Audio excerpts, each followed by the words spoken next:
ನಾನು ಅಂದ್ರೆ ಆತ್ಮ. ಆತ್ಮ ಇಲ್ಲಿಂದ 3 ಇಂಚು ಒಳಗಡೆ ಪ್ರಾಣ. ಇವಾಗ ಬದುಕಿದ್ದಾಗ ನಮ್ಮಲ್ಲಿ ಪ್ರಾಣ ಇದೆ, ಅದನ್ನೇ ಓಂ ಮಂತ್ರ ಅಂತ ಇದೆ. ಓಂ ನಮಃ ಶಿವಾಯ ಅಂದ್ರೆ ಓಂ ಅಂದ್ರೆ ಆತ್ಮನಾದ ನಾನು, ನಮ ಅಂದ್ರೆ ನಮಸ್ಕಾರ ಮಾಡ್ತಾ ಇದ್ದೇನೆ, ಶಿವಾಯ ಅಂದ್ರೆ ಶಿವನಿಗೆ. ಶಿವ ಅಂದ್ರೆ ಯಾರು ಅನ್ನೋದನ್ನು ಕೂಡ ನಿಮಗೆಲ್ಲ ಇಲ್ಲಿ ತಿಳಿಸಲಾಗುತ್ತೆ. ಯಾವ ಶಿವನನ್ನು ನಾವು ಜನ್ಮ ಜನ್ಮಾಂತರದಿಂದ ಪೂಜೆ ಮಾಡ್ತಾ ಬಂದಿದ್ದೀವಿ, ಯಾವ ಪರಮಾತ್ಮನನ್ನ ನಾವು ಜನ್ಮ ಜನ್ಮಾಂತರದಿಂದ ಯುಗ ಯುಗಾಂತರದಿಂದ ಪೂಜೆ ಮಾಡ್ತಾ ಬಂದಿದ್ದೀವಿ, ಆ ಶಿವನ ಬಗ್ಗೆ ನಿಮ್ಮೆಲ್ಲರಿಗೂ ಕೂಡ ಇವಾಗ ತಿಳಿಸ್ಲಿಕ್ಕೋಸ್ಕರ ಈ ಒಂದು ಪ್ರವಚನವನ್ನ ಬ್ರಹ್ಮಕುಮಾರಿ ಆಶ್ರಮದಿಂದ ಆಯೋಜನೆ ಮಾಡಿಕೊಂಡು ಬಂದಿರ್ತೀವಿ. ಆತ್ಮ ಅಂದ್ರೆ ಏನಪ್ಪಾ ಅಂದ್ರೆ ನಮ್ಮಲ್ಲಿ ಮನಸ್ಸಿದೆ, ಬುದ್ಧಿ ಇದೆ, ಸಂಸ್ಕಾರ. ಮನಸ್ಸಿದೆಯಾ ಇಲ್ವೋ ಯೋಚನೆ ಮಾಡಿ, ನಿಮ್ಮಲ್ಲಿ ಮನಸ್ಸಿದೆಯಾ ಇಲ್ವೋ? ಮನಸ್ಸಿರೋದಕ್ಕೆ ನೀವು ಬಂದಿದ್ದೀವಿ. ಬುದ್ಧಿ ಇದೆಯಾ ಇಲ್ವೋ? ಬುದ್ಧಿ ಇಲ್ಲ ಅಂದ್ರೆ ಮಕ್ಕಳು ನಮ್ಗೆ ಒಳ್ಳೆ ಬುದ್ಧಿ ಬೇಕು ಅಂತ ದೇವರ ಹತ್ರ ಬೇಡ್ಬೋದು, ನಮಗೂ ಒಳ್ಳೆ ಬುದ್ಧಿ ಕೊಡುವಂತ ತಂದೆ ಹತ್ರ ನಾವು ಕೇಳ್ತೀವಿ. ಅಂದ್ರೆ ನಮ್ಮಲ್ಲಿ ಆತ್ಮದಲ್ಲಿ ದೇವರು ಮನಸ್ಸು ಬುದ್ಧಿ ಎಲ್ಲ ಇಟ್ಬಿಟ್ಟಿದ್ದಾರೆ, ಅದನ್ನ ಸ್ವಲ್ಪ ಇನ್ನೂ ಜಾಸ್ತಿ ಮಾಡು ಅಂತ ದೇವ್ರ ಹತ್ರ ಕೇಳ್ಬೋದು. ಈಗ ಸಂಸ್ಕಾರ ಅಂದ್ರೆ ಈಗ ನೋಡಿ, ಬೆಳಗ್ಗೆ ಎದ್ದು ಹೇಳ್ತೀವಿ, ಕೈಕಾಲು ಮುಖ ತೊಳ್ಕೊಂತೀವಿ, ದೇವ್ರ ನಮಸ್ಕಾರ, ಅದು ಸಂಸ್ಕಾರ. ದೇವಸ್ಥಾನಕ್ಕೆ ಬರ್ತೀವಿ, ಅದು ಸಂಸ್ಕಾರ. ಆತ್ಮದಲ್ಲಿ ಸಂಸ್ಕಾರನೇ ಇರುತ್ತೆ. ನಾವು ಬೆಳಗ್ಗೆ ಎದ್ದು ಏನ್ ಮಾಡ್ಬೇಕು ಅನ್ನೋದು ಸಂಸ್ಕಾರ ಇದೆ. ಆ ಸಂಸ್ಕಾರದ ಅನುಸಾರವಾಗಿ ಆತ್ಮ ಈ ಶರೀರದೊಳಗಡೆ ಕೆಲಸ ಮಾಡ್ತಾರೆ. ಆತ್ಮ ಇದ್ದಾಗ ಜೀವನ, ಆತ್ಮ ಇಲ್ಲ ಅಂದ್ರೆ ಜೀವನನೇ ಇಲ್ಲ. ಈಗ ಕಾರ್ ಇದೆ, ನೀವೆಷ್ಟೇ ದೊಡ್ಡ ಕಾರ್ ತಗೊಂಡು ಬಂದಿರ್ಬೋದು, ಕಾರ್ನಲ್ಲಿ ಡ್ರೈವರ್ ಇಲ್ಲ ಅಂದ್ರೆ ಕಾರ್ನ ಮೂವ್ ಮಾಡೋಕ್ಕಾಗುತ್ತಾ? ಡ್ರೈವರ್ ಇದ್ದಾಗ ತಾನೇ ಅದು ಮೂವ್ ಆಗುತ್ತೆ. ಅದೇ ತರ ನಮ್ಮ ದೇಹದಲ್ಲಿ ಆತ್ಮ ಇದ್ದಾಗ ಜೀವನ, ಆತ್ಮ ಇಲ್ಲ ಅಂದ್ರೆ ಈ ದೇಹ ಏನಕ್ಕೂ ಕೆಲಸಕ್ಕೆ ಬರೋದಿಲ್ಲ, ನಯ ಪೈಸೆ ಕೆಲಸಕ್ಕೂ ಕೂಡ ಈ ದೇಹ ಬರೋದಿಲ್ಲ. ಈಗ ತಿಥಿ ಅಂತಂದ್ರಲ್ಲ, ಅವ್ರು ತೀರ್ಕೊಂಡ್ರು ಅಂದ್ರಲ್ಲ, ನೋಡ್ರಿ ಮನುಷ್ಯ ಸತ್ರೆ ಮನುಷ್ಯನಾಗೆ ಹುಡ್ತಾನೆ. ಮನುಷ್ಯನ ಒಂದು ದೇಹದಿಂದ ಪ್ರಾಣ ಹೊರಟೋಗ್ಬಿಟ್ರೆ ಏನಾಗುತ್ತೆ?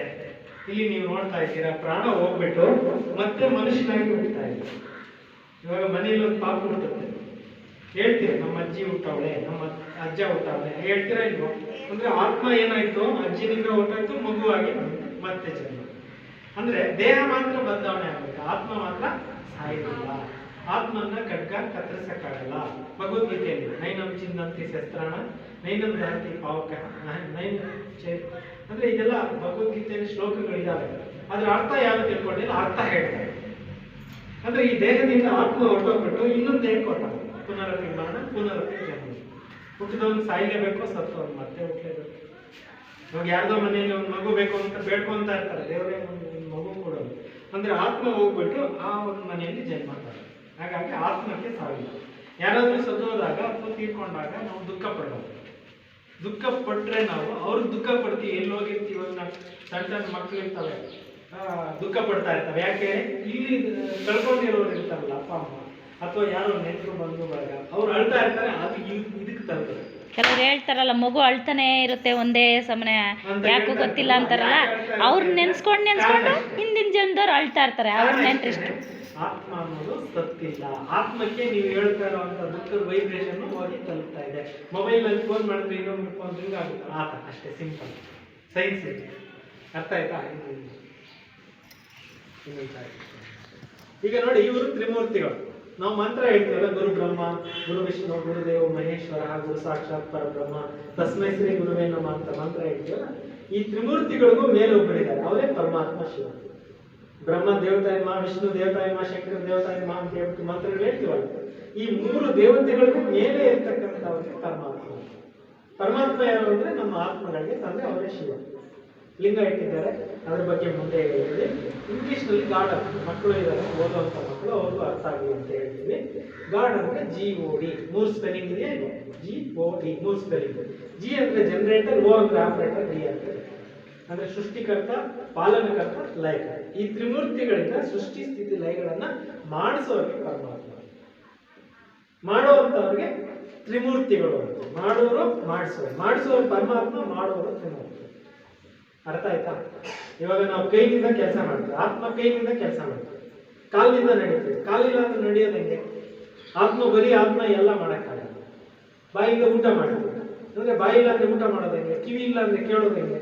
ಹಾಗೆ ತ್ರಿಮೂರ್ತಿಗಳಿಲ್ಲ ಅಂದ್ರೆ ಭಗವಂತ ಹೆಂಗೆ ಕಾರ್ಯ ಮಾಡಕ್ಕಾಗುತ್ತೆ? ಅದರಿಂದ ಇವೆಲ್ಲ ಕಾರ್ಯಗಳು ಭಗವಂತನು ಮೇಲಿಟ್ಕೊಂಡು ಇವ್ರ ಮುಖಾಂತರ ಮಾಡಿಸ್ತಾರೆ. ಅರ್ಥ ಆಯ್ತಾ? ನೆಕ್ಸ್ಟ್ ಇನ್ನೊಂದು ಅಲ್ಲಿ ಇಟ್ಟಿನಿ. ಹಾಂ ಅದೇ ಮುಂದೆ ಮುಂದೆ ಇರೋದು ಆ ಚಾರ್ಟ್ ಇಟ್ಬಿಡು. ಇದು ಆ ಚಾರ್ಟ್ ಇಟ್ಬಿಡು, ಇನ್ನೊಂದು ಚಾರ್ಟ್ ಇದು ಊಟ ಮಾಡಿ, ಅದು ಊಟ ಮಾಡಿ, ಊಟ ಆಗಿದೆ. ಇವಾಗ ನೋಡಿ ಮನೆಗಳಲ್ಲಿ ಏನಾಗಿದೆ ಅಂದ್ರೆ ದುಃಖ ಶಾಂತಿ ಆಗಿದೆ, ನೋಡ್ತಾ ಇದ್ದೀರಲ್ಲ. ಇವಾಗ ಇಲ್ಲಿಗೆ ಬಂದಾಗ, ದೇವಸ್ಥಾನದಲ್ಲಿ ಬಂದಾಗ ಆರಾಮಾಗಿ ಎಲ್ಲ ಇರ್ತೀರ. ನಮ್ಮ ಮನೆಯಲ್ಲಿ ಯಾರೋ ಒಬ್ಬರು ಜಗಳ ಮಾಡಿದ್ರೆ ಮತ್ತೆ ನಾವು ಜಗಳ ಮಾಡ್ತೀವಿ, ಹೌದೇ ಇಲ್ಲ? ಈ ತರ ಮನೆ ಆಗಿದೆಯೋ ಇಲ್ವೋ? ಯಾರ ಮನೇಲಿ ಜಗಳ ಇಲ್ಲ ಕೈತ್ರಿ? ಎಲ್ಲರ ಮನೇಲಿ ಜಗಳ. ಯಾಕೆ?